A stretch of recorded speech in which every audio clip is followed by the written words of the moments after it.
Ya, pemirsa, Anda kembali bersama kami dalam IDX Conversation Closing terkait proyeksi pertumbuhan ekonomi Indonesia yang diperkirakan mencapai level negatif, terutama Kementerian Keuangan yang menyebut minus 0,4 hingga maksimal 1%. Bagaimana kemudian pandangan dari ekonom terkait dengan hal ini? Langsung saja kita ulas bersama dengan Bapak Joshua Pardede, ekonom Bank Permata. Selamat siang, Pak Joshua. Ya, selamat siang Mas Fajar. Ya, Pak Joshua, terkait dengan proyeksi pertumbuhan ekonomi Indonesia, ini zona negatif sepertinya sudah disebut oleh Pak Presiden, begitu ya, kemudian juga Kementerian Keuangan, termasuk Menteri Keuangan sendiri. Apakah memang akan sesignifikan ini di kuartal 2? Zona-zona negatif sudah tidak bisa terhindari lagi untuk angka pertumbuhan ekonomi? Ya, saya pikir ini juga sejalan juga dengan proyeksi dari pertumbuhan ekonomi global dan juga khususnya sebagian besar negara maju dan juga negara berkembang, khususnya di kuartal kedua ini, memang ekspektasinya berada dalam teritori negatif ataupun mengalami pertumbuhan yang terkontraksi.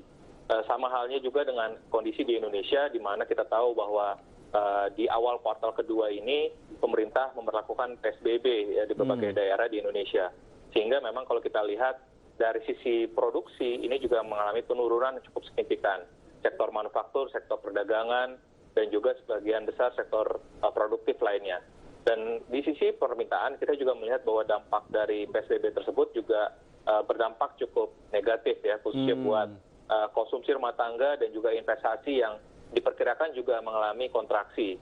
Sehingga baik dari sisi produksi dan juga dari sisi permintaan, khususnya dari sisi permintaan kalau kita lihat juga data-data yang mendukung, misalkan seperti impor yang menurun, lalu kita juga laju inflasi yang rendah, lalu indeks kepercayaan konsumen dari survei Bank Indonesia, lalu penjualan eceran yang menunjukkan sebagian besar ataupun keseluruhan leading indicator makroekonomi Indonesia di kuartal kedua itu memang relatif juga menurun cukup signifikan. Sehingga memang kuartal kedua ini memang kami melihatnya berpotensi mengalami kontraksi di kisaran 3 hingga 4%. Di kisaran 3 hingga 4% kontraksi yang diproyeksikan. Apakah kemudian data-data yang tadi Anda sebutkan sudah bisa menjadi konfirmasi awal atau bahkan memang ini sudah menjadi konfirmasi yang real begitu, Pak Joshua?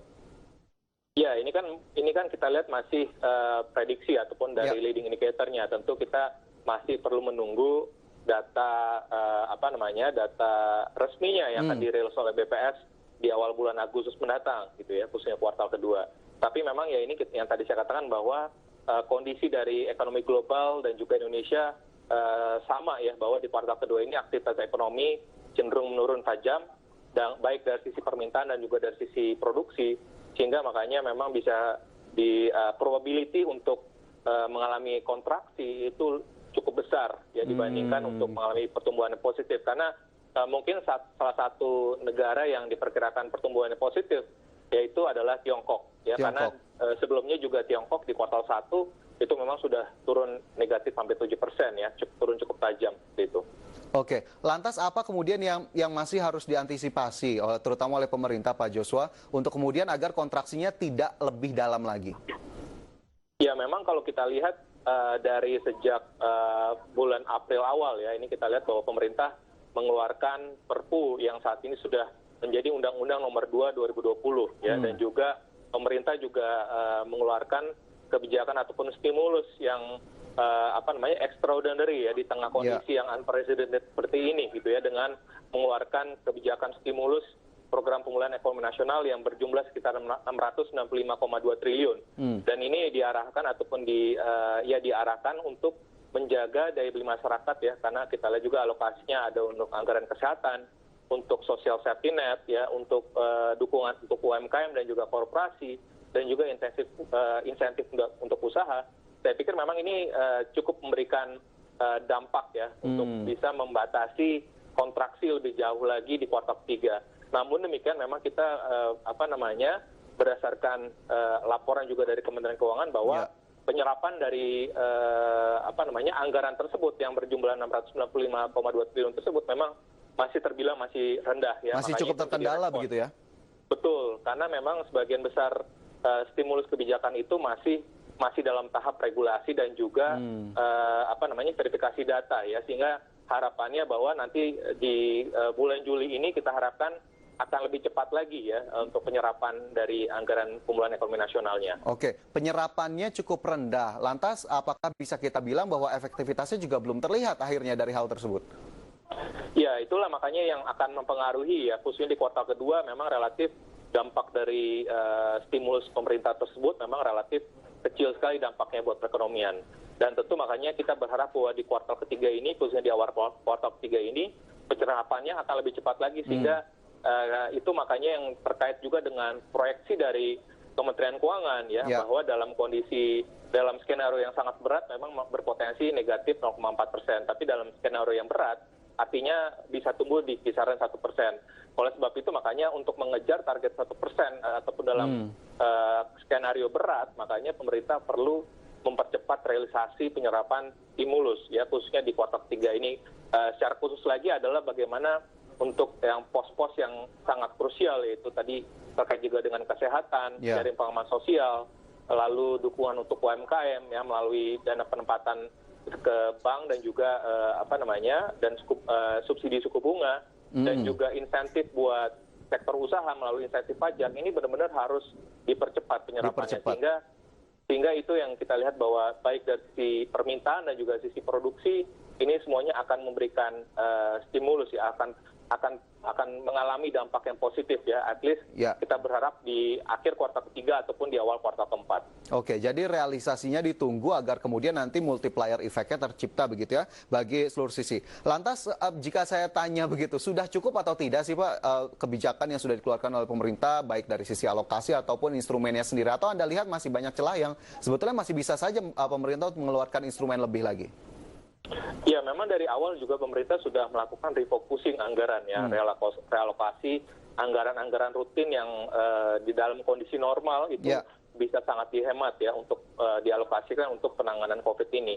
Tentu memang yang diperlukan saat ini adalah bagaimana tadi kecepatan dari pemerintah ya, khususnya kementerian lembaga ya yang memang terkait dengan belanja anggaran pengenangan COVID dan juga PN tersebut ini bisa lebih cepat karena situasinya yang mungkin terjadi juga adalah kementerian lembaga tersebut dan juga Pemda ini terbilang masih lambat ya, karena tadi yang dikatakan juga oleh Presiden adalah sense of crisis dari para menteri, beberapa menteri dan juga lembaga terkait ini masih kurang. Masih belum muncul begitu ya? Betul, sehingga makanya itu yang saya pikir bahwa dari sisi stimulus saya pikir sudah cukup besar dan cukup ya, tinggal yang terpenting lagi adalah size doesn't matter, yang terpenting adalah bagaimana penyerapan dan juga efektivitas dan produktivitas dari stimulus tersebut ya, itu yang saya pikir yang lebih terpenting. Itu yang masih kita tunggu begitu ya. Nah, ini pemerintah sudah mengeluarkan sejumlah kebijakan, sejumlah stimulus. Lantas kita ke Otoritas Moneter Bank Indonesia sudah memberikan sinyal juga untuk menurunkan suku bunga acuan atau melanjutkan begitu ya kebijakan suku bunga rendah. Anda melihat hal ini sebagai satu langkah yang memang harus dilakukan oleh Bank Sentral atau Anda memiliki pandangan tersendiri, Pak Joshua?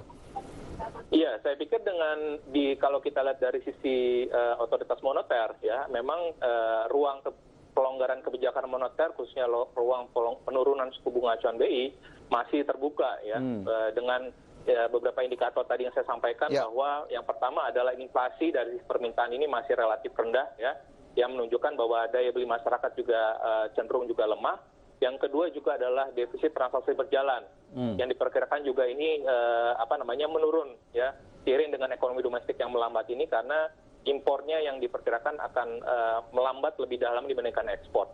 Dan juga kita lihat juga dari sisi rupiah juga relatif juga ini dalam beberapa waktu terakhir ini cenderung bergerak cukup stabil, sehingga dari ketiga faktor tersebut memang ini memberikan sinyal ya bahwa ruang pelonggaran ataupun ruang penurunan suku bunga acuan BI masih tetap terbuka, dan saya pikir ini berpotensi untuk dimanfaatkan oleh BI ya di RTG pekan ini ya, diperkirakan akan kembali memangkas lagi suku bunga acuannya 25 basis point menjadi ke level 4%. Oke, apakah kemudian pemangkasan suku bunga acuan masih akan terus dilanjutkan Pak Joshua jika memang kita perkirakan bulan ini akan kembali dipangkas, dan proyeksinya sebetulnya sampai akhir tahun BI 7 days reverse repo rate Anda lihat akan berada di level berapa ini? Apakah kemudian itu akan juga direspon positif oleh pelaku pasar, kemudian juga semua stakeholders yang terlibat? Ya, memang ini ada beberapa pertimbangan tentunya, bahwa pertama adalah tadi dari sisi stabilisasi perekonomian yang tetap terjaga stabil ya. Namun demikian memang perlu kita perhatikan juga bahwa penurunan suku bunga acuan BI yang terlalu cepat ataupun terlalu agresif ini pun juga tentunya akan memberikan akan mempengaruhi juga ya pergerakan dari rupiah ya, karena tentu selisih nilai suku bunga real antara Indonesia dengan Amerika pun juga cenderung akan lebih menyusut gitu ya, sehingga itu yang menjadi pertimbangan juga ya supaya atraktivitasnya tetap terjaga begitu ya. Betul, stabilitas perekonomian tetap dan stabilitas rupiah ini yang tetap harus dijaga ya, karena kita tahu bahwa pada bulan Maret yang lalu kita mengalami di mana pasar keuangan cenderung bergerak volatile, rupiah juga cenderung melemah, sehingga ini juga bisa memberikan kekhawatiran baru lagi, sehingga tentu untuk ruang lebih lanjut lagi saya pikir memang cukup terbatas ya, tapi perlu kita ingat juga bahwa ada beberapa instrumen lainnya lagi ya selain suku bunga, yaitu misalkan giro wajib minimum, dan juga jangan lupa juga bahwa Bank Indonesia sudah melakukan pelonggaran quantitative easing ya dengan menambah likuiditas di sektor perbankan. Saya pikir ini juga beberapa ramuan dari kebijakan Bank Indonesia ini diperkirakan juga akan tetap mendorong memberikan stimulus buat perekonomian, meskipun memang ruang pelonggaran ataupun penurunan suku bunga acuan BI hingga akhir tahun ini lebih terbatas gitu ya, karena tadi faktor dari bagaimana menjaga attractiveness dari aset-aset keuangan dalam denominasi rupiah. Oke, baik. Jadi tidak hanya suku bunga saja, instrumen lain juga ini sudah terlihat dilakukan begitu ya oleh Bank Indonesia atau otoritas moneter, dan kita harapkan memang keduanya bisa berjalan paralel seiringan dan akhirnya pemulihan ekonomi bisa segera terrealisasi. Pak Joshua, terima kasih banyak sudah bergabung bersama kami siang hari ini. Sukses selalu dan jaga kesehatan. Ya, pemirsa IDX Precision Closing akan segera kembali usai jeda berikut ini. Tetaplah bersama kami.